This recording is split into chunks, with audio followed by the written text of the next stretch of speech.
चलिए, आप लोग का एक बहुत ज़्यादा प्रश्न था कि जो नए जो एई लोग ज्वाइन करेंगे एई जीटीओ, तो उनका क्या कंडीशन होगा और क्या सैलरी मिलेगा और कैसा मतलब उनका मतलब 1 साल का कंडीशन होगा। वो सब चीज़ हम आपके सामने शेयर कर रहे हैं, क्योंकि बहुत ज़्यादा कमेंट आ रहा था कि और जगह से छोड़ के हमको यहाँ ज्वाइन करना ठीक रहेगा कि नहीं रहेगा। तो इसके लिए हम आपको एक सैलरी स्लिप के माध्यम से आपको दिखा देना चाहते हैं कि 1 साल के बाद आपका सैलरी क्या होगा। तो इस अनुसार से आप अपने जहाँ भी हैं आप उससे यहाँ कंपेरिजन कर सकते हैं कि यहाँ में आने के बाद हमको क्या बेनिफिट होगा, क्या लॉस होगा।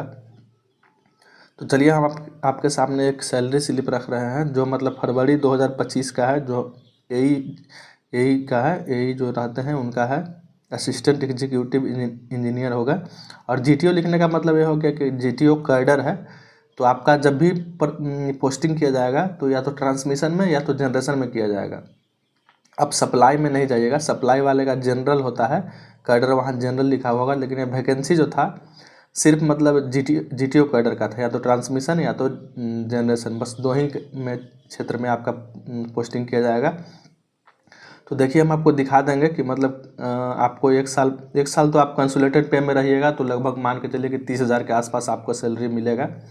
और जैसे ही 13वां महीना शुरू होगा 1 साल के बाद, तो आपको ये सब चीज़ जो है सारा चीज़ बेनिफिट मिलना शुरू हो जाएगा। तो आप कंपेरिजन कर लीजिएगा कि हमको क्या करना चाहिए। तो देखिए, हम यहाँ आपको जैसा दिखाया गया है, बाकी सारे चीज़ है। सीपीएस ऑफिसर में आते हैं। सीपीएस कहने का मतलब एनपीएस के अंतर्गत आते हैं। लेवल 9 का जॉब है।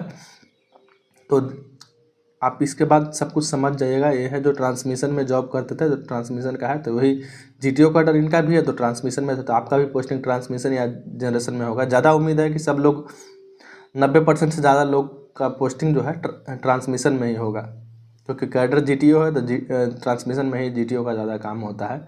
और जनरेशन तो बिहार में बहुत कम है, इसलिए मतलब उनका पोस्टिंग वहाँ होने का चांसेस बहुत कम है। चलिए, अब हम आपको बताते हैं कि आपको क्या क्या यहाँ बेनिफिट मिलेगा, मतलब फाइनेंशियल रूप से। बाकी तो पावर तो अच्छा खासा है, ऐसा नहीं है। जब आप कहीं भी ग्रिड में पोस्टिंग किया जाएगा तो आप वहाँ का फुल्ली इंचार्ज होइएगा, ऑल इन ऑल आप ही होइएगा। तो आपके ऊपर बहुत बड़ा जिम्मेवारी होगा, ऐसा नहीं है कि छोटा मोटा पोस्ट है, ऐसा नहीं है। तो देखिए, आप हमको बताना चाह रहे हैं कि आपको क्या क्या यहाँ बेनिफिट मिलेगा। बाकी सब जो है मतलब ये चीज़ है, प्राइवेसी के चलते हम इन सब चीज़ को हाइड कर दिए हैं। बाकी आपको जो बेनिफिट से मतलब है वो यही है कि आपका ये जो है पुराना जो है, जो काफ़ी मतलब दिन जॉब कर चुके हैं, तब इनका बेसिक जो है इनका इतना बढ़ गया है। और डीए जो भी है ये सब चल रहा था, तो सारा आप यहाँ कैलकुलेशन करके हम मतलब दिया गया है जो एक्चुअल होगा इनके अनुसार से होना चाहिए था, वो चीज़ है। तो इनको जो जो बेनिफिट यहाँ आपको दिखाई दे रहा होगा, बेसिक हो गया, डीए हो गया, एचआरए हो गया, और स्पेशल एनर्जी का 6% मिलता है, वो हो गया। यानी कि आप रिस्क वाला एरिया में काम कर रहे हैं, इसके लिए 6% मिलता है। और ये चीज़ है एम्प्लॉयर कंट्रीब्यूशन, और यहाँ आप देख रहे होंगे। और जो भी है सारा चीज़ यहाँ आपको जोड़ करके यहाँ आपको 1,33,000 यहाँ दिखाई दे रहा होगा। और आपका जो डिडक्शन वाला पार्ट है जो यहाँ सब करके ऐड हो गया, आपको यहाँ दिखाई दे रहा होगा 26,261 रुपया है।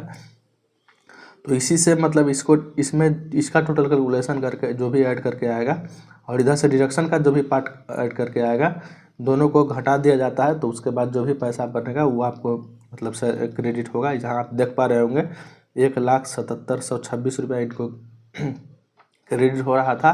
लेकिन ये तो है कि इसमें मतलब इनकम टैक्स भी कुछ कटेगा, तो इसमें नहीं दिखाया गया है इनकम टैक्स का मैटर। तो अब तो आगे का जब भी है जो ये 12,75,000 तक मतलब आपका इनकम टैक्स के रेंज में आएगा नहीं, तो उसके हिसाब से इसमें भी आपका इनकम टैक्स नहीं कटेगा। तो चलिए, हम आपके 1 साल पूरा होने के बाद क्या क्या आपको बेनिफिट मिलेगा फाइनेंशियल रूप से, तो हम आपको इस वीडियो के माध्यम से दिखा देते हैं। तो देखिए, नीचे आप देख पा रहे होंगे आपका जो बेसिक होगा 1 साल बाद 56,300 रुपये बेसिक होगा। और डीए मतलब इस तरह से चल रहा है, अभी वर्तमान में 55% है। तो 1 साल पूरा होते होते हमको जहाँ तक अनुमान है आपका कम से कम तो 65% के आसपास ज़रूर हो जाएगा। तो बेसिक हो गया 56,300, और डीए हो गया 65%। उस समय के हिसाब से हम लेके चल रहे हैं, अभी तो ये 55% है। तो मान के चलिए लगभग 1-2% आगे पीछे हो सकता है, लेकिन इतना मान के चलिए कि 65 हम मान लिए हैं, क्योंकि उतना तो लगभग हो जाना चाहिए। तो बेसिक का अगर 65% निकालिएगा तो 36,595 रुपये आया। और स्पेशल एनर्जी का 6% मतलब बिजली विभाग में काम करने के लिए आपको 6% मिलता है। तो बेसिक का 6% निकालने के बाद आ गया 3378 रुपया। और उसके बाद आया HRA, तो आपको एरिया के हिसाब से बदलेगा, कहीं मिलता है 7.5, कहीं मिलता है 10, उसके हिसाब से। तो हम आप एवरेज वाला जो बीच वाला है उसको हम मान लिए हैं 10%, तो बेसिक का 10% निकालिएगा तो 56,300 रुपया आपका HRA आ जाएगा।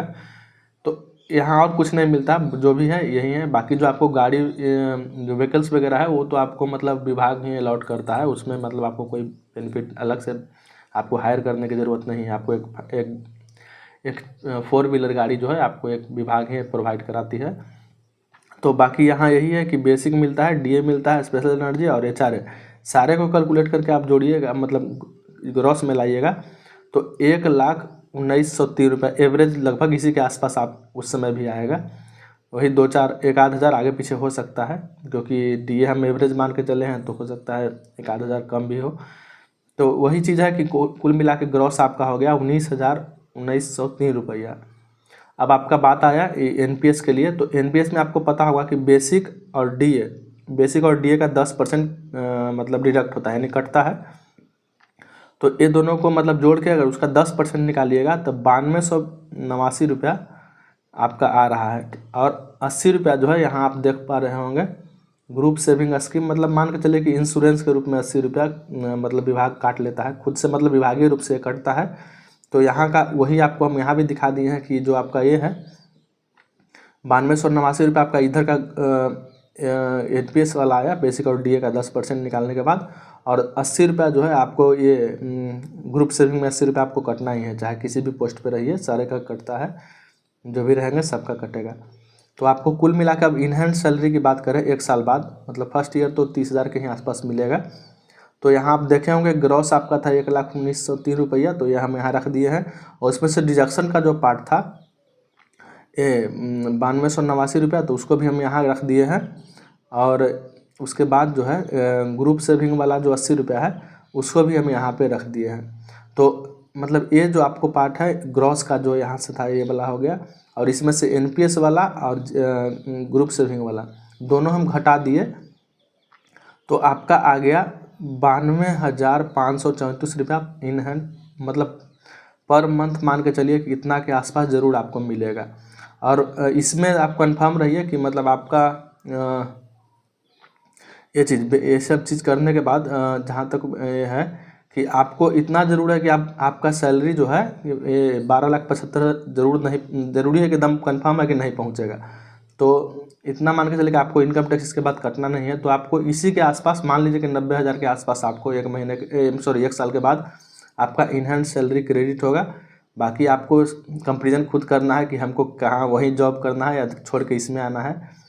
वीडियो आपको अच्छा लगा हो तो लाइक कीजिएगा, सब्सक्राइब कीजिएगा और अपने दोस्तों को भी शेयर ज़रूर कीजिएगा। वीडियो से जुड़ने के लिए आप लोग को बहुत बहुत धन्यवाद।